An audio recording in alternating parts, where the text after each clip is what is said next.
Middle ইস্টের বিভিন্ন দেশ থেকে, বিশেষ করে আমি যদি মালয়েশিয়ার কথা বলি, বা আপনি কাতারের কথা বলেন, বা আপনি দুবাইয়ের কথা বলেন, সৌদি আরবের কথা বলেন, অনেকেই বিভিন্ন দেশ থেকে পর্তুগালের জন্য, ইতালির জন্য আবেদন করতে চায়। অনেকে প্রশ্ন করে যে ভাই আমি কাতার থেকে পর্তুগাল যেতে চাচ্ছি, ভাই আমি মালয়েশিয়া থেকে পর্তুগাল যেতে চাচ্ছি, ভাই আমি সৌদি আরব থেকে ইতালি যেতে চাচ্ছি। তো সেক্ষেত্রে এই দেশগুলো থেকে আপনি যদি এই ইতালি বলেন, পর্তুগাল বলেন, আপনি যান, সেক্ষেত্রে আপনার খরচ কত হবে?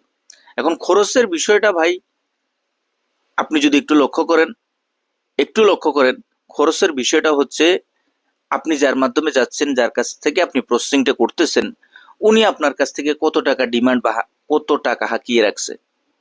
এটা তো আমরা কেউই বলতে পারবো না। এখন আহ, আপনি যার সাথে একটা কমিটমেন্ট করেছেন, আপনি যার সাথে একটা আলোচনা করে আপনার প্রসেসিং করার জন্য ফাইল জমা দিচ্ছেন, হয়তোবা সেটা হতে পারে কোনো এজেন্সির মাধ্যমে, হয়তোবা সেটা হতে পারে আপনার আত্মীয় স্বজন বা কোনো শুভাকাঙ্ক্ষীর মাধ্যমে। তো আপনার যদি পরিচিত ঘনিষ্ঠ কোনো ব্যক্তি হয়ে থাকে, সেক্ষেত্রে দেখা গেছে যে টাকার পরিমাণটা কম লাগতেছে। আপনি যদি কোনো এজেন্সির কাছে যান, সেক্ষেত্রে দেখা গেছে এজেন্সি আপনার কাছ থেকে একটা বড় অঙ্কের টাকা নিচ্ছে। সুতরাং যে যার মাধ্যমে যেভাবে প্রসেসিং করতেছে ওইভাবে টাকাটা খরচ হচ্ছে। এখন আপনি যদি এজেন্সির কাছে যান, এজেন্সি 10 লাখ, 15 লাখ বা তারও বেশি হতে পারে, এই ধরনের টাকা নিয়ে যাচ্ছে। আবার অনেক দেখা যাচ্ছে যে আবার এর থেকে কম নিচ্ছে, বা অনেকে নিজস্ব লোকজন আছে, তারা তাদের কোম্পানিতে প্রসেসিং করতেছে, কম টাকার ভিতরে সম্পূর্ণ সবকিছু হচ্ছে।